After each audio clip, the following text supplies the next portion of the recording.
الرحمن الرحیم۔ السلام علیکم دوستو، امید ہے آپ سب خیریت سے ہوں گے۔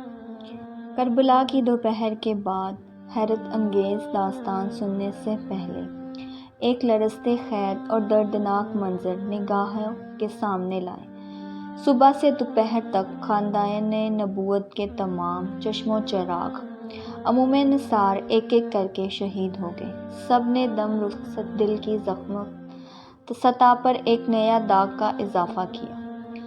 ہر تڑپتی ہوئی لاشوں کی آخری ہچکیوں پر امام علی مقام میدان میں پہنچے، گود میں اٹھائے خیمے تک لائے، نیزوں پر سر رکھے اور جانثاروں نے دم توڑ دیے۔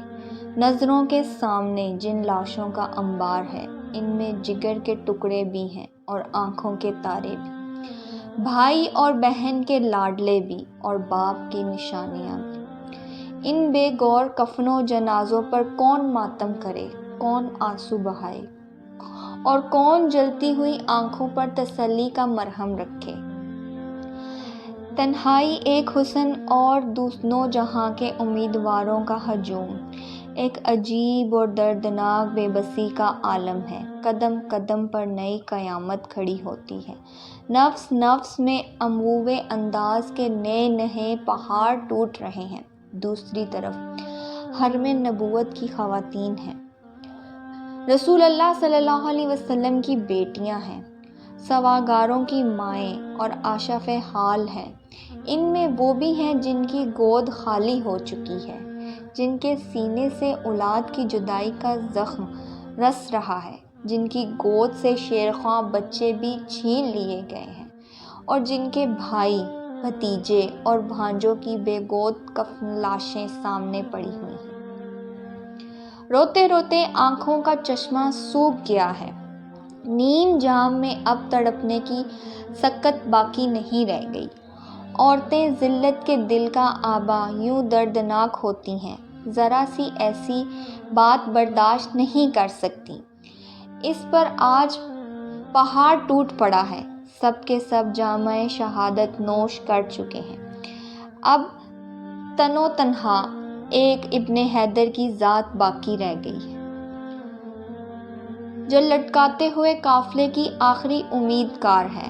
اب وہ بھی رخصت سفر باندھ رہے ہیں، خیمے میں ایک گلے ہیں، کبھی بہن کو تسلی دیتے ہیں، کبھی شہربانوں کو تاکید فرماتے ہیں، کبھی لختے جگر عابد بیمار کو گلے سے لگاتے ہیں اور کبھی مسکین بہن اور لاڈلی شہزادیوں کو یکساں بڑی آنکھوں سے دیکھ رہے ہیں۔ امید و نیب کے کشمکش ہے، فرض کا تعصم دامت ہے، خون کا رشتہ دامن کھینچ رہا ہے، ایمان منتقل کی طرف لے جانا چاہتا ہے۔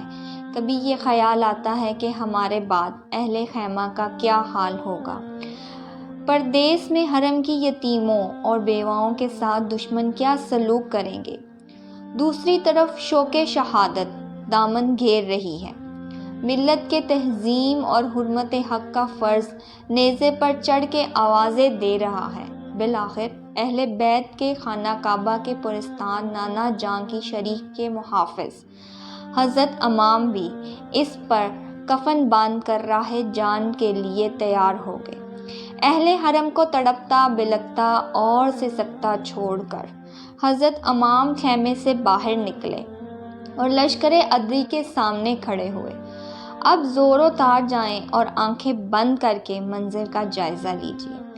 ساری داستان میں یہی وہ مقام ہے جہاں انسانوں کا کلیجہ پھٹ جاتا ہے، بلکہ پتھروں کا جگر بھی پانی ہو کر بہنے لگتا ہے۔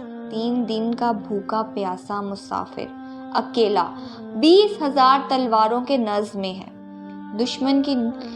دشمن کی بھڑک چاروں طرف سے بڑھتی چلی آ رہی ہے۔ دروازے پر اہل بیت کے مستعد اشاب آنکھوں سے یہ منظر دیکھ رہے ہیں۔ منٹ منٹ پر درد و غم کی تھماسائی ہوئی ہے، دل ڈوبے جا رہا ہے، کبھی منہ سے چیخ نکلتی ہے، کبھی آنکھیں جگمگا جاتی ہیں۔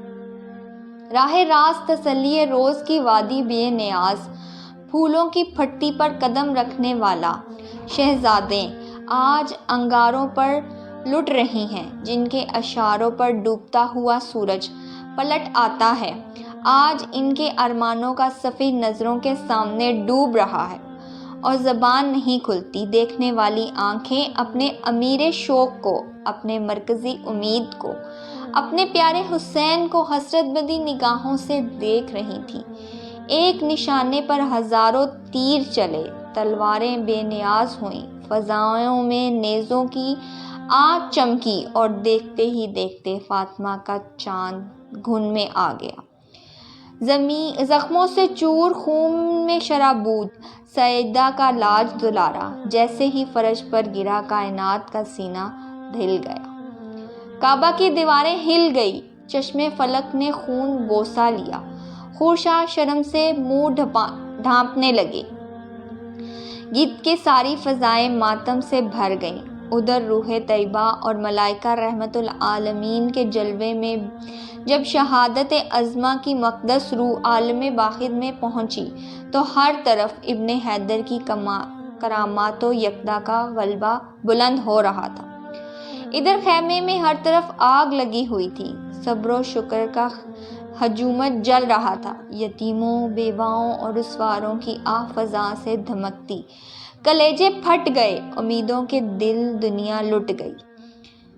بیچے مجلس میں کشتی کا ناخدا بھی چل بسا۔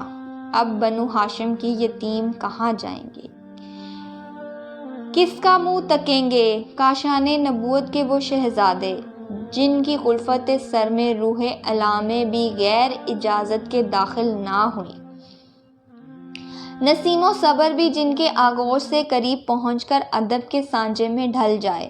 آج کربلا کے میدان میں کون ان کا محرم ہے جس سے اپنا دکھ درد کی بات کہیں؟ ذرا اپنے دل پر ہاتھ رکھ کر سوچیں کہ ہمارے یہاں ایک میت ہوتی ہے تو گھر والوں کا کیا حال ہوتا ہے۔ غم گاروں کی بھیڑ اور چاروں گرد تکلیف صبر کے باوجود آنسو نہیں تھمتے، عذاب آگ نہیں بجھتی اور نائے افیاد کا شور کم نہیں ہوتا۔ پھر کربلا کے میدان میں حرم کی ان سوگوار عورتوں پر کیا گزری ہوگی جن کے سامنے بیٹے، شوہروں اور عزیزوں کی لاشوں کا امرار لگا تھا، جو غمگاروں اور شکیر حال ہمدرد کے جھرمٹ میں نہیں، دشمنے اور سفارے دردناک کے نرس میں تھا۔ امام علی مقام کا سر قلم کر دیا گیا، جس میں عطر پر نیزوں کے 32 زخم اور تلواروں کے 34 گھاؤ تھے۔ ابن سعد کے حکم پر یزید فوج کے 10 نگرانوں نے سیدہ کے لخت جگر کی نوش کو گھوڑوں کی ٹانوں سے رون ڈالا۔ حضرت زینب اور شہر بانو خیمے سے یہ لرزتا منظر دیکھ کر بلبلا اٹھیں اور چیخ مار کر زمین پر گر پڑیں۔ اس کے بعد شامور اور ابن سعد دھرینتا ہوا خیمے کی طرف بڑھا۔ حضرت زینب ابن علی رضی اللہ عنہ نے غربت ازاحی کی آگ میں گھلستے ہوئے کہا، شامور تیری آنکھ پھوٹ جائے تو رسول صلی اللہ علیہ وسلم کی بیٹیوں کو بے پردہ کرنا چاہتا ہے؟ ہمارے چہرے کے محافظ شہید ہو گئے، یہ مان کہ ہماری بے بسی نے تجھے دلیر بنا دیا، لیکن کیا کلمے پڑھنے کا احسان بھی تو بھول گیا؟ سنگ دل ظالم، نامانوس مصطفیٰ کی بے حرمتی کر کے خداوندی کو حرکت میں نہ لا۔ تجھے اتنا لحظ بھی نہیں ہے کہ ہم ایسے رسول کی نواسیاں ہیں جس نے خاتم تائی کی قید دی لڑکیوں کو اپنی چادر اڑائی تھی۔ حضرت زینب رضی اللہ عنہ کی گرج چمکتی ہوئی آواز سن کر عابد بیمار سید ساجد رضی اللہ عنہ لڑک کر کھڑے ہوئے، اپنے بستر سے اٹھ کر کھڑے ہوئے اور شامور پر تلوار اٹھانا چاہتے تھے۔ ظفیر اور سفید سے زمین پر گر پڑے۔ شامور نے یہ معلوم کرنے کے بعد کہ یہ امام حسین رضی اللہ عنہ کی آخری نشانی ہے، اپنے سپاہیوں کو حکم دیا کہ انہیں بھی قتل کر ڈالو تاکہ حسین رضی اللہ عنہ کا نام و نشان دنیا سے بالکل مٹ جائے۔ لیکن ابن سعد نے اپنی رائے سے اتفاق نہ کیا اور یہ معاملہ یزید کے حکم پر شام ہو چکی تھی۔ یزید فوج کے سردار جشن فتح میں مشغول ہو گئے۔ ایک پہر رات کے ایک سرکوش مجلس گرما تھی۔ ادھر خیمے والوں کے لیے یہ شام گریما قیامت سے کم نہیں تھی۔ حرم کے سپہ سالاروں کے گھر میں چراغ بھی نہیں جل سکا۔ ساری فضائیں سکتے میں ڈوبی گئی تھی۔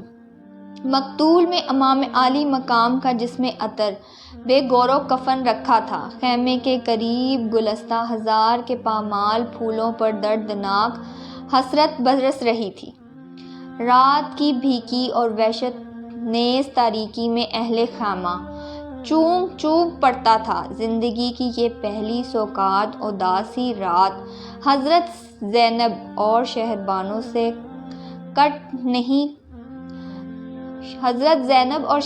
سے کاٹے نہیں کٹ رہی تھی۔